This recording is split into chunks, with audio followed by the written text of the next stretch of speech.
As soon as the canister is installed in the cradle, the painter should be attached to the vessel structure and should remain attached whenever the vessel is at sea. The painter-to-vessel connection includes a weak link designed to break during a float-free launch. Try to launch the raft before the emergency reaches the crisis stage. Many vessels stow the raft on the housetop or in some other out-of-the-way location where it doesn't interfere with normal operations. When it's time to abandon ship, however, it's preferable to launch and board the raft from the lowest point above the water. You need to strike the best available compromise on your boat between what's convenient in terms of stowage and what is workable when it's time to launch the life raft. It may be extremely difficult to reach the stowage area and launch the raft manually in heavy seas. If your raft is stowed atop the house or in some other hard-to-reach location, consider installing tow rails or non-skid around the cradle to provide better footing and devise a means of lowering the raft to the deck during a controlled abandonment. Before launching the raft manually, change the painter-to-vessel connection so the full strength of the painter line takes the place of the weak link. Pull out a few feet of painter line from the canister and belay it to the cleat located on the raft cradle or some other nearby strong point.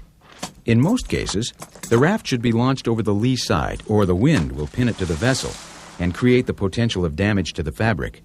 The presence of hazards like smoke or debris may alter this rule. Pulling the painter out to its full length activates the inflation. The painter on a Coast Guard approved raft is a minimum of 100 feet long. Wait for full inflation with the canopy erect before boarding. Your raft will probably overinflate, and you'll hear the sound of air escaping through the pressure relief valves. This doesn't mean that the raft is defective. The sound should cease quickly.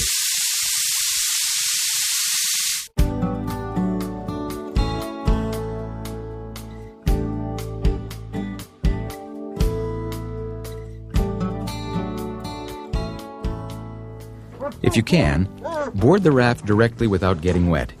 Staying dry is the first rule of survival in cold water. If the distance is short, step or jump directly into the canopy entrance. You may be able to use a ladder, net, or line to get yourself close enough to the canopy entrance to board directly. Raft canopies are designed to withstand the impact of people jumping on them from a height of 15 feet. But only attempt to jump onto the canopy as a last resort. If the height is more than a few feet, jumping onto the canopy may cause injury to you or someone inside, or may cause you to bounce overboard and wind up in the water.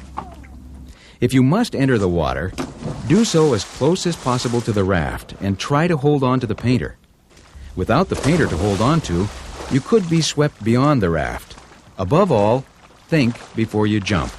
Jump from the lowest possible point and beware of hazards below you.